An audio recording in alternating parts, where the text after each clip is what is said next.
Kenapa harus repot-repot ngelukis Oden coba? Biar apa? Biar nostalgia gitu? Aduh.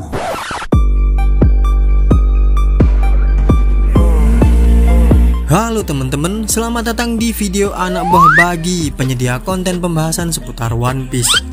Di One Piece chapter 1007 kemarin kita mendapati Kozuki Oden muncul di hadapan para Akazaya.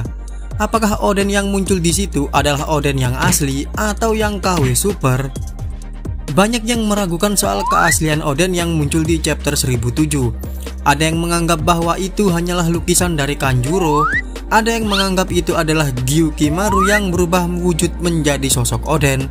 Ada pula yang menganggap bahwa itu adalah Katarina Devon yang menyamar sebagai Oden. Ada pula yang menganggap bahwa itu adalah Oden yang asli. Jadi, yang bener yang mana nih? Sebelum penjelasannya dimulai, sebaiknya teman-teman pukul dulu tombol like dan subscribe-nya. Pukul sekeras-kerasnya seperti kalian sedang memukul seorang Tenryubito. Sejauh ini, ada 4 opini yang mengemuka di kalangan fans One Piece seputar kemunculan Oden di chapter 1007.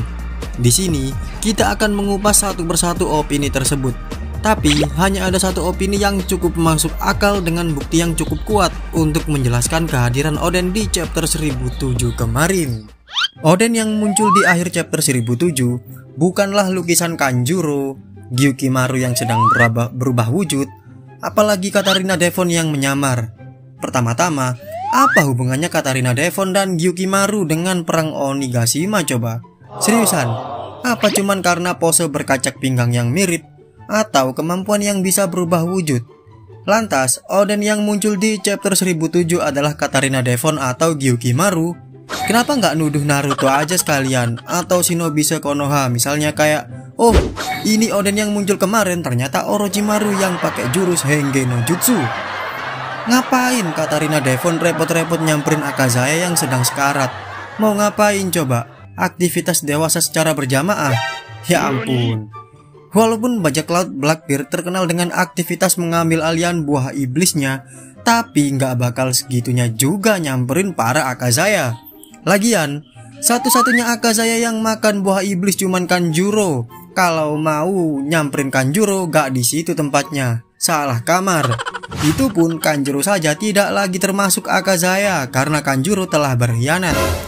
Jelas sekali bahwa Oden yang muncul kemarin bukanlah Katarina Devon. Di chapter 964 setelah dirawat oleh Toki, Oden juga berkaca pinggang dengan pose yang sama di chapter 1007.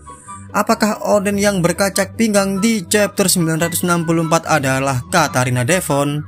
Konyol. Yang kedua, ngapain Kanjuro repot-repot ngelukis Kozuki Oden hanya untuk membunuh para Akazaya? Padahal Akazaya kan lagi luka parah semuanya tuh. Logikanya, kalau Kanjuro si pengkhianat ini pengen ngehabisin mereka, ya tinggal tebas aja.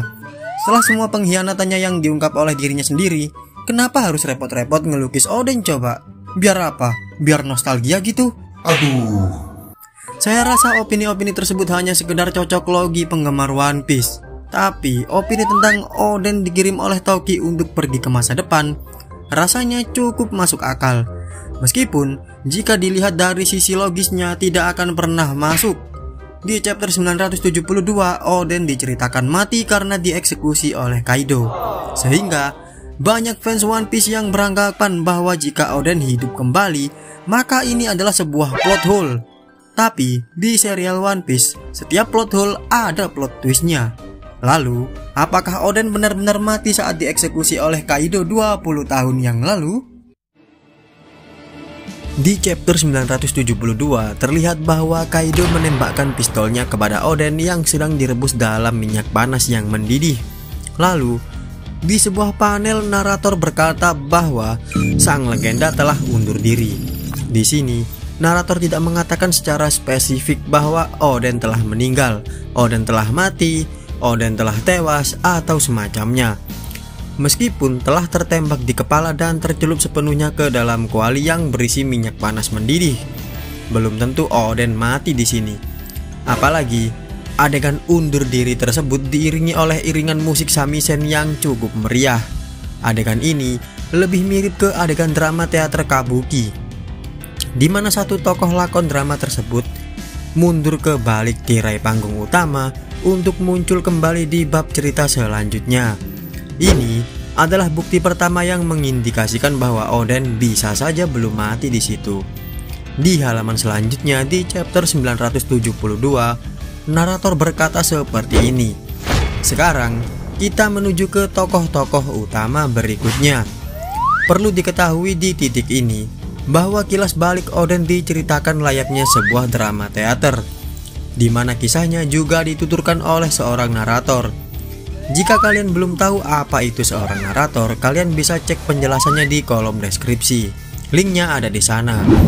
Adegan selanjutnya, kita bisa mendapati bahwa Toki membaca surat dari Oden. Surat tersebut diberikan oleh Oden kepada Toki sebelum Oden pergi berperang melawan Kaido. Surat dari Oden dibaca oleh Toki dalam sebuah bentuk narasi cerita. Di situ ada 2 poin penting yang terdapat dalam isi surat tersebut. Yang pertama, Oden meramalkan bahwa 20 tahun ke depan akan ada satu perang yang sangat dahsyat. Yang kedua, Oden ingin memanfaatkan kekuatan Toki. Tapi setelah poin kedua, Toki merobek surat dari Oden. Jelas sekali bahwa ada perasaan duka yang sangat mendalam yang dirasakan oleh Toki saat itu.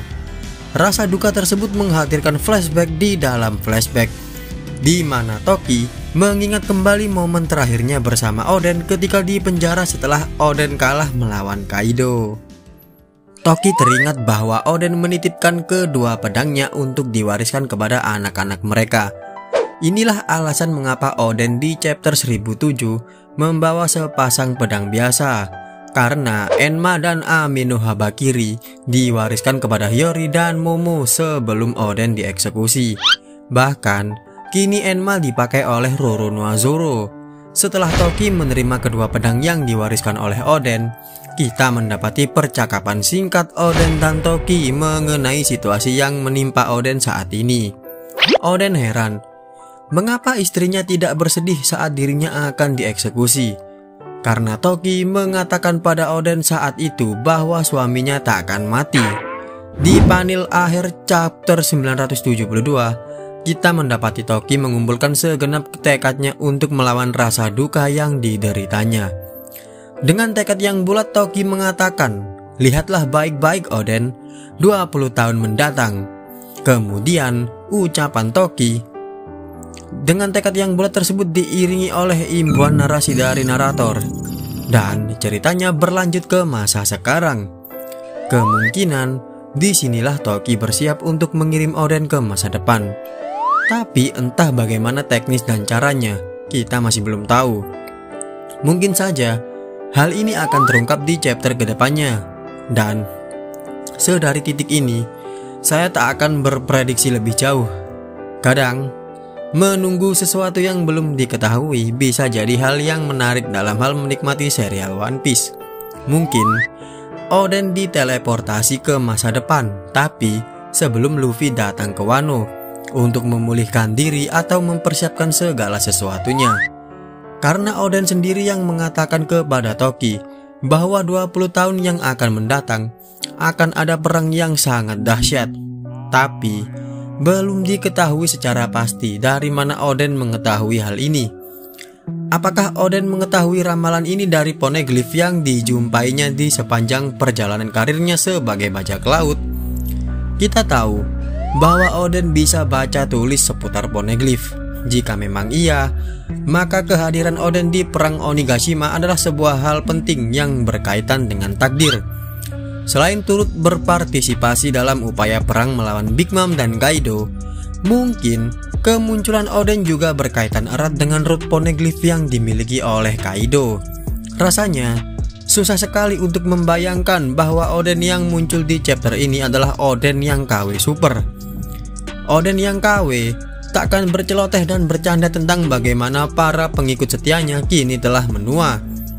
Jika memang ini Oden yang asli, maka hype tentang lurking legend dari Oda bukanlah isapan jempol belaka. Mungkin tidak ada satupun sesuatu di dunia ini yang terjadi secara kebetulan, sebagaimana segala sesuatunya terjadi karena sebuah alasan. meet again.